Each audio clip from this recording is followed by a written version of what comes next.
Merci de m'avoir invité à ce webinaire. Je m'appelle Chris Borge et j'enseigne les soins infirmiers à la Glasgow Caledonian University. Cette courte présentation portera sur la pratique fondée sur des preuves, et en particulier sur des preuves du monde réel. Vous verrez que l'exemple que je vais utiliser ici concerne des études de cas. J'aimerais aussi examiner le contexte dans lequel ils s'inscrivent parmi les différentes preuves disponibles pour soutenir notre pratique. Veuillez noter que ce sujet a été condensé pour une présentation concise. Certains thèmes et sujets abordés ici nécessitent normalement plusieurs heures, plusieurs jours, voire même des modules entiers à différents niveaux universitaires. J'espère donc que cette brève introduction vous donnera matière à réflexion et vous incitera à approfondir vos connaissances au-delà de ces sujets. Quand vous partez en vacances, est-ce que votre navigateur ressemble un peu à ça? Le mien, oui.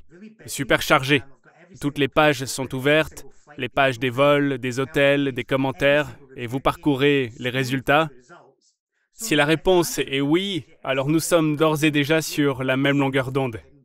Avant de réserver mes vacances et de dépenser l'argent durement gagné, j'examine les données numériques. J'ai regardé les meilleurs prix disponibles pour les vols. Quel est le meilleur vol possible pour cette somme? Quel est le moyen le plus rapide pour atteindre ma destination? Soit beaucoup de données numériques. J'examine aussi certaines données qualitatives, surtout des éléments comme le niveau de propreté de l'hôtel, ce que les gens pensent de l'hôtel, les avis sur les vols, etc. Ce qu'il y a autour de l'hôtel pour avoir une vue d'ensemble avant de prendre une décision. J'ai donc fait des recherches pour trouver ce qui me convient le mieux, afin de passer les meilleures vacances au meilleur prix et en profiter au maximum. Tout comme vous, ceci ne vaut pas seulement pour les vacances. C'est pareil pour beaucoup de choses, comme l'achat d'une nouvelle voiture ou d'une nouvelle machine à laver. Vous pouvez alors faire des recherches, les évaluer et trouver les meilleures preuves disponibles pour fournir les meilleurs soins possibles à vos patients. La première chose à comprendre, c'est la pratique fondée sur des preuves. On pensait que ce n'était que l'expérience quotidienne de quelque chose dans notre vie. Mais en réalité, lorsque nous l'examinons dans le contexte des soins de santé et des soins que nous prodiguons, à savoir le soin des plaies, nous devons penser à partir de preuves plus solides avant d'examiner la littérature pour soutenir nos dires. Que dit la littérature? Voici une de mes citations préférées pour expliquer la pratique fondée sur des preuves, car elle englobe de nombreux éléments. Les choses importantes pour moi ici sont la collecte et l'interprétation des données. Nous en parlerons plus tard. Le fait que nous parlions d'éléments rapportés par les patients, observés cliniquement et axés sur la recherche, c'est très important. Mais surtout, à travers cette définition, nous évoquons aussi la qualité du jugement clinique et la production de résultats pour nos patients, car nous voulons tous les meilleurs résultats possibles pour eux. Examinons donc cela d'un peu plus près. La pratique fondée sur des preuves est une combinaison de preuves de recherche. Ce que j'aime ici, c'est ce diagramme montrant les meilleures preuves de recherche. Nous y reviendrons un peu plus tard. Cela ne se limite pas à des preuves de recherche. Les meilleures disponibles sont incluses. Il y a une bonne raison à cela. Le patient a toujours des préférences et des valeurs. Il faut donc en tenir compte. Nos patients passeraient au second plan, mais ils doivent être au cœur de tout ce que nous faisons. Expérience et expertise clinique. Nous savons qu'il n'y a pas toujours de preuves. Lors de la crise du Covid, nous nous contentions souvent de fouiller partout et de partager des informations. L'expérience clinique et l'expertise sont ce sur quoi nous travaillons au quotidien. Mais pour une pratique fondée sur des preuves, nous avons besoin d'une combinaison de ces éléments. Je vais me concentrer sur la recherche. La plupart des professionnels de la santé, et quel que soit leur domaine de pratique ou leur discipline, auront une certaine compréhension de la recherche. Donc, voici un rappel. Il s'agit d'un processus d'enquête systématique. Qu'entend-on par systématique?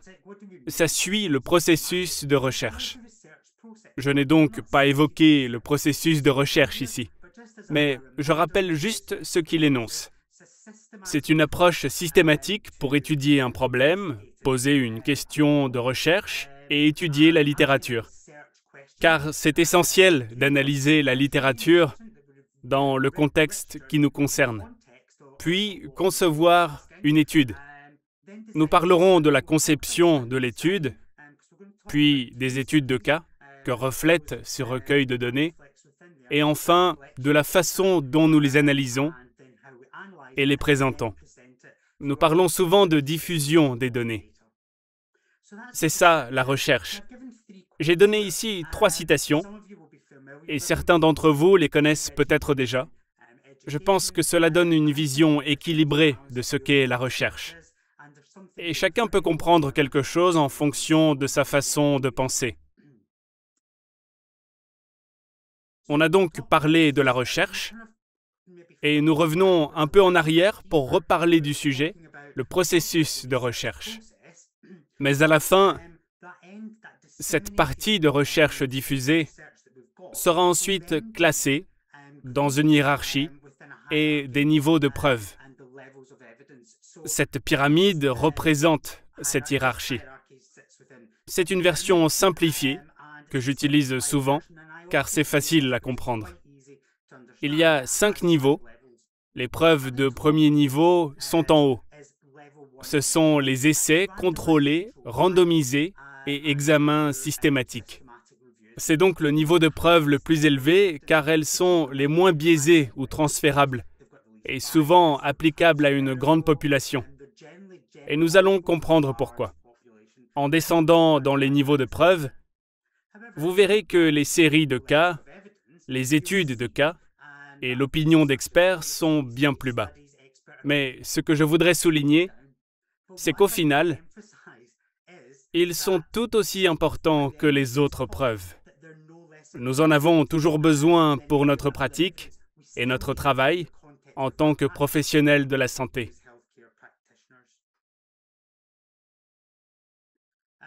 Et le Scottish Intercollegiate Guideline Network produit en réalité une version plus détaillée de cela. Et je l'apprécie beaucoup. Ce n'est plus une pyramide. Ils l'expliquent simplement et fournissent une clé. Vous pouvez donc voir à travers leurs meilleures pratiques le niveau où se situe chaque élément de preuve cité. Entre parenthèses, j'aime la façon dont c'est expliqué de manière plus détaillée. Ça met en avant ces études non analytiques, études de cas et rapports, et leur donne une certaine crédibilité, ce que j'aime vraiment, car nous voyons réellement la valeur de ces études. Je rappelle donc que nous avons 2 principales approches de recherche. Vous les connaissez probablement, à savoir quantitative et qualitative. Quantitative lorsque les données scientifiques prévalent.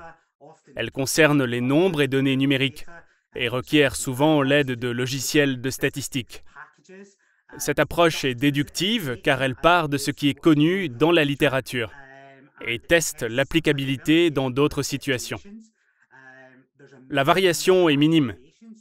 Nous essayons de garder toutes les variables identiques, sauf peut-être une, ou de les minimiser, et on peut généraliser cela en avançant une application probable à une grande population ayant des caractéristiques similaires à celles de l'étude. L'approche qualitative est bien plus subjective. Nous examinons beaucoup plus les éléments descriptifs. Nous acquérons une compréhension d'un phénomène qui se produit. Nous interprétons ce qui se passe. Nous pouvons analyser des entretiens, éventuellement des transcriptions d'entretiens ou des groupes de discussion, juste pour donner quelques exemples et études de cas, etc. Nous interprétons ça avec des thèmes. Ce ne sont que des exemples. Il existe de nombreuses façons selon les méthodes utilisées. Mais nous interprétons ces données et essayons de dégager des thèmes de ce phénomène. On obtient des récits riches, comme je le démontrerai après, et les participants sont vraiment au centre. Et ce ne sont pas toujours des patients. Ils peuvent être aussi des cliniciens, toute une série de personnes différentes. N'oubliez pas qu'on rassemble tout et cette présentation évoque également des méthodes mixtes où vous utilisez les deux approches ou une combinaison d'approches et les combiner pour réaliser des études de qualité. Voilà un aperçu des deux principales approches. Nous connaissons ces approches et vous vous demandez déjà dans votre contexte de soins des plaies si vous pouvez toujours utiliser des preuves de niveau 1. En bref, non. Je vais vous donner un exemple issu de ma pratique. Récemment, j'ai mené une étude pour comprendre les perceptions des étudiants infirmiers concernant les soins aux patients en pratique clinique, pouvant être mentionnés ici. Tous les étudiants n'auront pas cette expérience. J'ai dû étudier les perceptions, ce qui pourrait même être pertinent pour vous. Quel rapport avec les diapositives précédentes? Automatiquement, vous pensez sûrement qu'il s'agit des données qualitatives. Les données quantitatives ne vont probablement pas beaucoup m'aider. Je peux demander, avez-vous de l'expérience? Oui ou non? Ressentez-vous de la confiance et dans quelle mesure? Mais c'est peut-être tout ce que j'espère de cette étude, un contenu riche. J'ai donc ici quelques citations textuelles provenant de mon étude. Je ne vais pas toutes les citer, mais si vous avez un peu lu sur le sujet, ce que vous verrez, c'est qu'il y a matière à réflexion. En tant que chercheur, j'ai gardé ma collection de données issues d'entretiens semi-structurés. Je n'avais pas de structure rigide. C'est assez libre. Je pouvais poser une question et ensuite laisser le participant aller là où il voulait, avec les informations qu'il me donnait. J'ai obtenu ce récit riche en données et découvert des choses auxquelles je n'avais pas pensé. C'est vraiment bien pour une recherche qualitative. Il s'agit d'étudier la vie réelle. Pour traiter le sujet de ce webinaire, étudier la vie réelle, des recherches réelles et des histoires réelles qui peuvent vraiment s'intégrer à nos recherches. Ça s'éloigne un peu, mais peut réellement mener à des conclusions. Mettons ça en lien avec les soins des plaies. Je ne suis pas expert en soins des plaies, j'avoue. Cependant, d'après les discussions que j'ai eues, je suis conscient de la difficulté de minimiser les variables parmi vos groupes de patients. Surtout compte tenu de la diversité des plaies et du contexte dans lequel se trouvent les patients souffrant de ces plaies, de leurs antécédents. Toutes ces différentes variables sont vraiment très difficiles à contrôler. C'est pourquoi les essais contrôlés randomisés sont très difficiles.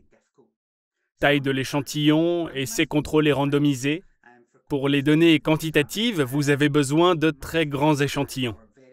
Par exemple, pour mon étude qualitative, mon échantillon compte seulement 6 ou 7 patients.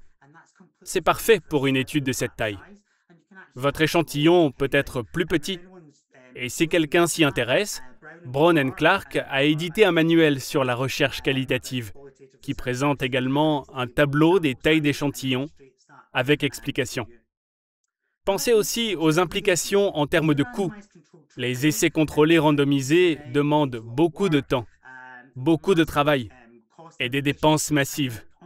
Et le marché des produits disponibles évolue. Le soin des plaies a fait des bonds de géant. Par conséquent, au moment de cet essai contrôlé randomisé, il se peut que les produits disponibles se soient considérablement améliorés, ce qui rendrait l'essai impossible.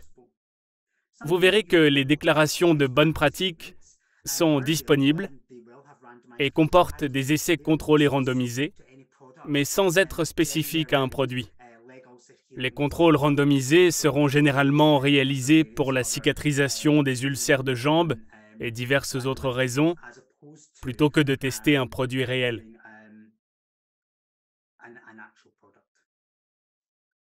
Où les études de cas s'insèrent-elles dans tout cela? Si certains d'entre vous ont lu les manuels, il y a un peu de controverse autour des études de cas et un certain nombre d'autres modèles d'études qualitatives. Par exemple, dans l'enseignement, nous utilisons la recherche-action. Encore une fois, les tailles d'échantillons sont petites car il s'agit d'une recherche au jour le jour dans le monde réel. Et cela nourrit et améliore notre pratique, tout comme cela peut le faire pour vous avec des études de cas. J'ai donc utilisé la méthodologie des études de cas, laquelle existe et est documentée dans les textes. Elle se concentre généralement sur des patients individuels, des personnes. Je dis des personnes car ce ne sont pas toujours des patients. Des groupes, cohortes ou personnes aux caractéristiques spécifiques. Diverses méthodes permettent la collecte de données. Par observation clinique et par des groupes de soutien, des entretiens avec ces individus ou en les incitant à écrire leur récit. J'y reviendrai à la fin. On obtient alors un récit riche. Vous obtenez une abondance de données, ce qui demande du temps à décrypter et à identifier. Mais il est plus facile d'étudier des problèmes complexes, impossibles à étudier avec ce qui serait probablement une exploration superficielle, utilisant des méthodes plus quantitatives. Ça peut influencer les études futures. Elles sont très bonnes en tant qu'études initiales ou exploratoires par nature pour orienter d'autres études plus spécifiques. Vous constaterez que les récits des patients que je viens de mentionner peuvent aussi être très utiles pour le traitement des plaies. J'ai cité un article ici concernant une étude de cas.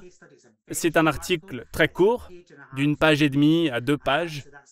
Il vaut la peine d'être lu si l'utilisation d'études de cas dans vos recherches vous intéresse. Enfin, n'oubliez pas l'amélioration de la qualité.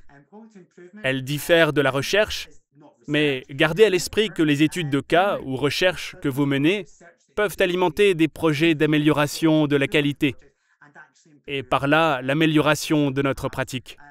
L'amélioration de la qualité est bien plus facile à mettre en place au quotidien. Gardez donc à l'esprit vos études de cas afin de pouvoir identifier quels changements nous pouvons apporter ici pour entraîner une amélioration et l'appliquer à ces cycles d'amélioration. Enfin, voici quelques références clés. D'autres références sont citées ici, mais celles-là sont la principale source d'information plutôt que les diagrammes. C'est un guide qui permet d'en savoir plus. Merci beaucoup de m'avoir écouté. Bonsoir à tous. J'espère que vous allez bien et que vous avez apprécié notre premier intervenant. Moi, oui. Je suis Astrid Fremaux et je travaille au département des affaires médicales chez Flane Health.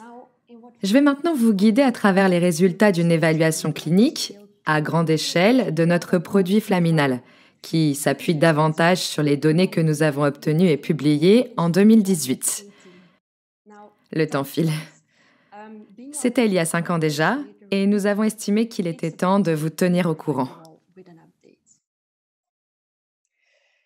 Cette évaluation clinique de Flaminal fait suite à l'ancienne publication de Jones et Watts de 2018, qui comprenait 356 patients. Cette évaluation mise à jour compte désormais 1657 patients qui ont tous utilisé Flaminal pour le traitement de leurs plaies. Avec autant de patients, nous voulions connaître les performances de Flaminal en termes d'efficacité clinique. Pour cela, nous utilisons le cadre d'évaluation des plaies TIME que vous connaissez, l'outil le plus couramment utilisé en Europe. TIME est l'acronyme de Tissue, Infection, Moisture and Age. C'est un outil de soutien à la décision clinique offrant une approche structurée pour préparer le lit de la plaie.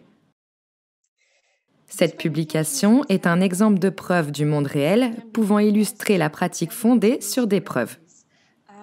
Elle comprend aussi quelques études de cas intéressantes que Katharine abordera lors de la prochaine session et les preuves du monde réel joliment expliquées par Chris lors de cette première intervention. Penchons-nous sur les 2 objectifs clés de cette évaluation clinique. D'abord, il faut souligner l'importance d'une évaluation précise de la plaie avec TIME. Ensuite, il faut évaluer la performance continue, l'efficacité clinique continue de Flaminal pour traiter les plaies. Comment? Nos infirmières britanniques ont dû remplir un formulaire d'évaluation par patient pour documenter les performances de Flaminal. Cette évaluation spécifique a été réalisée au Royaume-Uni entre février 2019 et novembre 2020. Toutes les questions du formulaire étaient liées au cadre Time.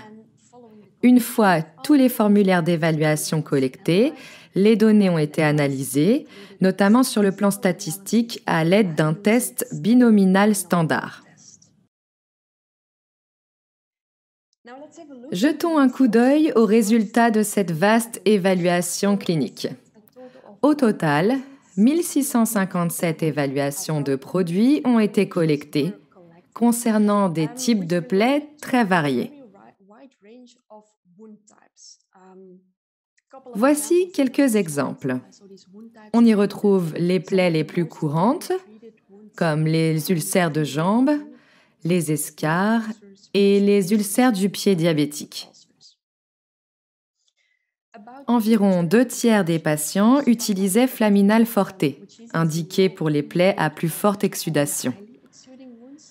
En effet, ces concentrations d'alginate sont plus élevées que Flaminal Hydro. Ici, à gauche, le bleu est indiqué pour les plaies à exsudation faible à modérée et a été utilisé chez 31% des patients. Les autres 3% des patients ont utilisé les deux.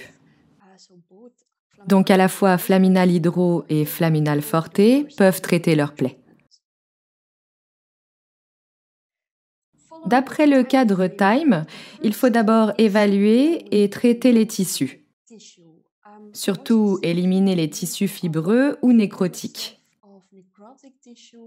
Pas moins de 81% des infirmières ont signalé une amélioration du lit de la plaie avec Flaminal. Un résultat également statistiquement significatif. Un autre aspect du traitement des tissus, dont les soins des plaies consistent à évaluer si les tissus de granulation sont sains ou ont un aspect rouge vif, humide et granuleux.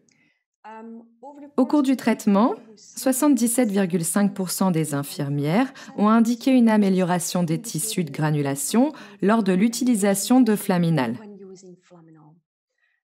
Ce résultat était aussi statistiquement significatif. Après le T de Time, passons au I pour imperfection. Il a été noté qu'avec Flaminal, près de 73% des cliniciens ont signalé une amélioration des signes d'infection. Mais il convient de mentionner qu'en l'absence d'infection au début du traitement de la plaie avec Flaminal, l'option de réponse « aucun changement » indiqué ici en jaune, est un résultat important qui démontre la capacité de Flaminal à prévenir une infection de la plaie.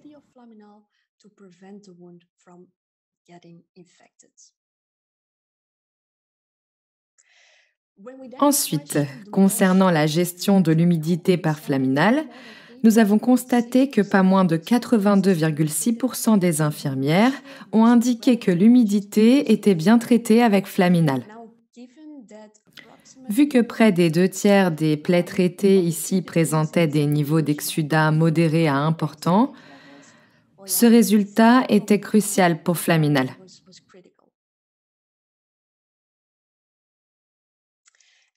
Pour terminer, les bords de la plaie et la peau environnante. Près de 70% des infirmières ont indiqué une amélioration des bords de la plaie avec l'application de Flaminal. Ce résultat aussi est statistiquement significatif. Ici encore, en cas de bord de plaie et de peau environnante sains, en début de traitement, l'option de réponse « aucun changement » en jaune est un bon résultat, car on veut obtenir ou garder des bords de plaie sains tout au long du traitement. Il reste 3 points de discussion avant de conclure cette présentation. D'abord, il faut une évaluation structurée de la plaie au premier contact avec le patient, avec un cadre holistique documenté, des photos, des mesures. Comme mentionné, cette évaluation du produit et les données connexes obtenues s'appuie davantage sur la publication Jones et Watt 2018. Les résultats renforcent les conclusions de la publication de 2018 et soulignent les performances continues de Flaminal dans tous les aspects du cadre Time. Ensuite, les questions soulevées lors de l'évaluation reflètent tout un facteur important dans la gestion des obstacles à la guérison. Et les résultats obtenus sont significatifs, tant pour la pratique réelle que pour le besoin d'un régime de soins adaptés et rentables. Pour conclure, l'utilisation de pansements multiples pour assurer différents aspects des soins de plaie peut entraîner des complications dans la pratique et des coûts supplémentaires. Un pansement qui peut donc gérer seul les nombreux obstacles à la guérison des plaies profitera indéniablement aux patients, aux professionnels de la santé, ainsi qu'à la sécurité sociale en termes de rentabilité et de facilité d'utilisation. Cette évaluation clinique à grande échelle est un exemple de preuve concrète. Elle montre que les caractéristiques polyvalentes de Flaminal permettent une utilisation tout au long du processus de guérison des plaies, car il favorise le débridement autolytique. Flaminal offre une protection antimicrobienne. Il maintient la plaie humide tout en absorbant l'excès d'exsudat. Et enfin, il protège les bords de la plaie.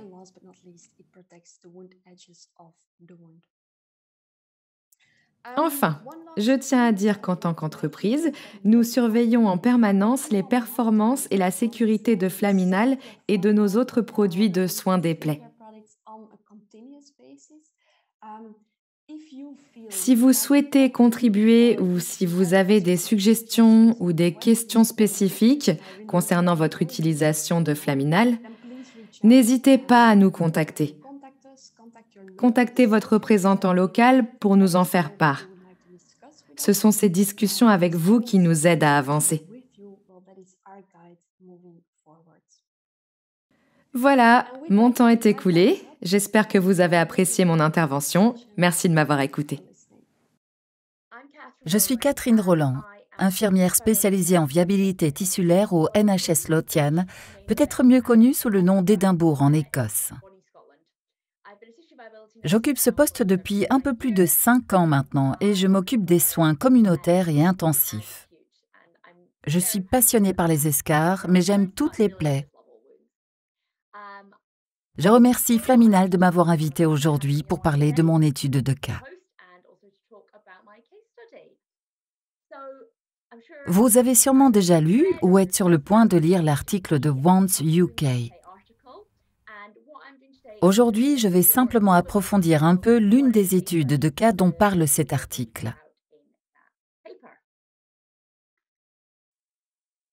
Voici. Il s'agit d'un homme de 59 ans, atteint de BBCO et de psoriasis, un gros fumeur. Pourtant, avant d'arriver ici, il était en assez bonne santé. Il conduisait un bus scolaire 5 jours par semaine et avait une bonne qualité de vie. Il a été admis en soins intensifs le 5 janvier pour une pneumonie et une insuffisance rénale. Il avait aussi une énorme éruption érythémateuse que vous voyez ici.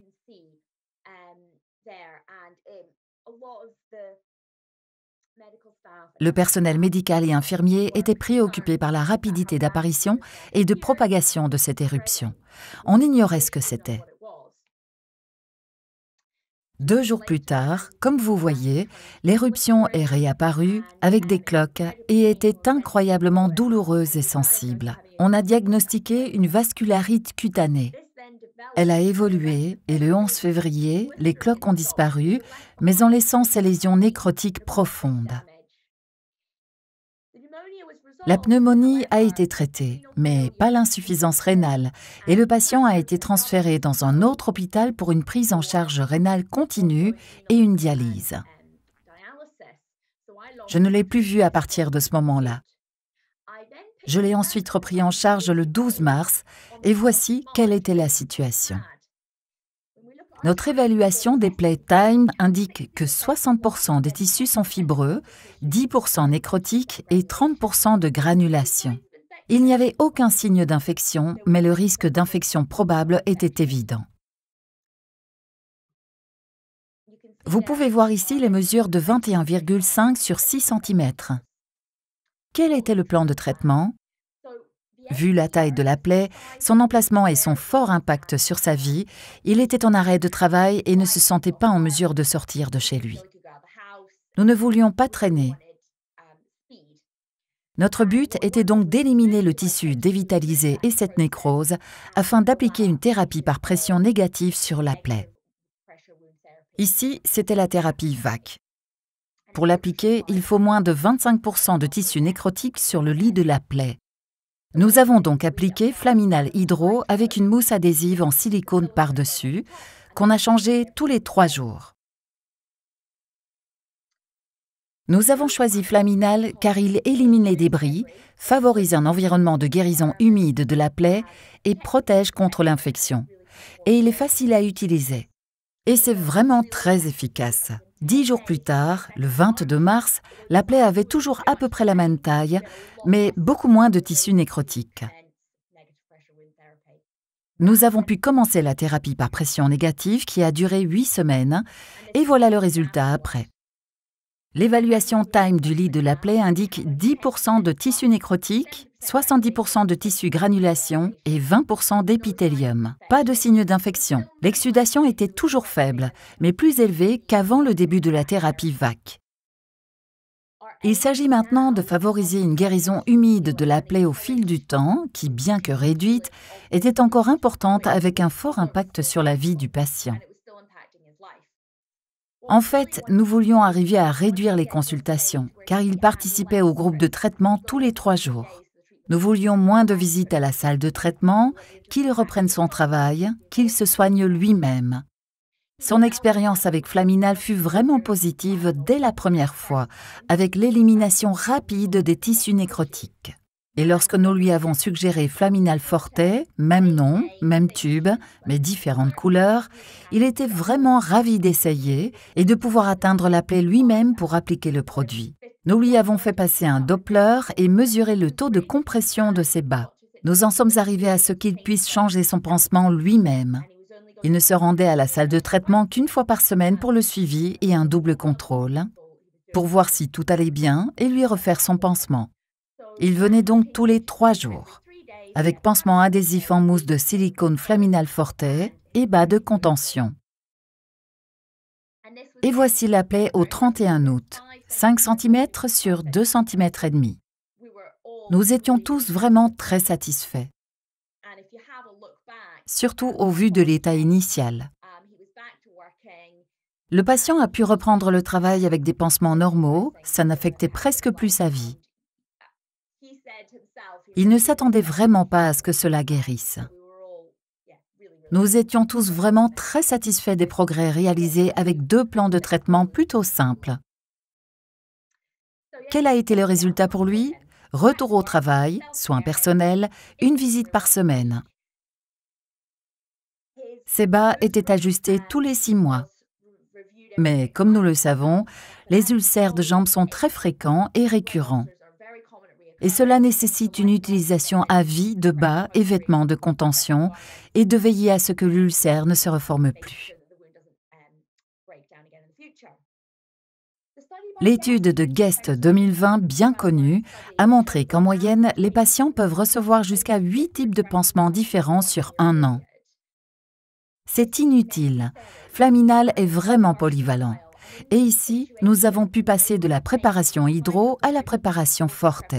Essentiellement, le gel Flaminal, la mousse de silicone et la compression. Et le patient en était très content. Il faisait confiance à Flaminal et y a cru dès la première utilisation. Il trouvait aussi que c'était assez facile à appliquer et sûr à utiliser. On ne peut pas changer constamment les pansements en cas de grandes plaies complexes. Un pansement polyvalent vous accompagnera tout au long de votre guérison pendant des semaines et des mois. Ainsi, l'expérience positive du patient au départ a influencé le choix du pansement, mais aussi le fait que nous n'avons pas besoin de compliquer inutilement notre plan de soins de plaie. Inutile de prévoir des couches multiples. Pourquoi faire compliqué quand on peut faire simple? Si ce n'est pas cassé, inutile de réparer. C'est clairement ce qui est ressorti de cette étude de cas. Merci beaucoup de nous avoir écoutés et d'avoir participé à ce webinaire.